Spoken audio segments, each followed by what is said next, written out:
How to go about actually getting diagnosed with ankylosing spondylitis if you're pretty sure that you have all of the symptoms. First thing you'll need to do is to explain all of the symptoms to your doctor, with the main ones being persistent lower back pain and stiffness. And these are pains and stiffness that are worse in the morning and get better with movements and throughout the day.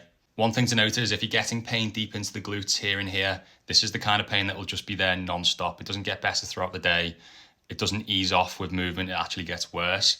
Don't confuse this. This is still a big sign of ankylosing spondylitis, as it's a big sign of issues with the sacroiliac joints. After explaining these, they should just refer you to a rheumatologist because you're showing all the signs of inflammatory activity. If not, you need to obviously demand that you see a rheumatologist, as these are the people that are specialized to diagnose and spot conditions like AS. The rheumatologist then may use x-rays to look at joint damage, but the big things they should use are MRIs, and these were my original MRIs back in 2019.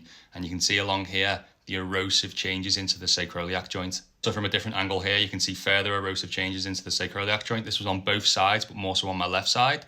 Now this is a big sign of inflammatory activity and a big sign of sacroiliitis, which is the main marker for ankylosing spondylitis. I also had an MRI of my spine, and make sure you get the SIJs as well, because my spine MRI was completely fine.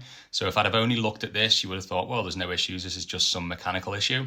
It was the SIJ MRI that showed the erosive changes and the issues. This was all good. I had an additional bone scan which picked up all the inflammatory activity around my pelvis. This isn't essential because if you've got the MRIs showing the inflammatory activity, then you don't need this as well. A blood test to pick up the HLA-B27 gene is also an indicator of ankylosing spondylitis. Although if you're negative for the gene, it doesn't mean you don't have it. Now, these aren't important. The classic inflammatory markers, ESR and CRP. You can have AS be in dire pain and these markers can be low or zero. I've seen this in myself. This was a classic with me, and I see it with many other people. I just wouldn't use these at all as a good diagnosis or indication of AS. So with all of this together, and they might also look at some other features that are linked with AS, this is definitely going to lead to the diagnosis of ankylosing spondylitis. If you've started the process of getting diagnosed, the one thing I wouldn't do is just wait around for what could be several months before you do anything.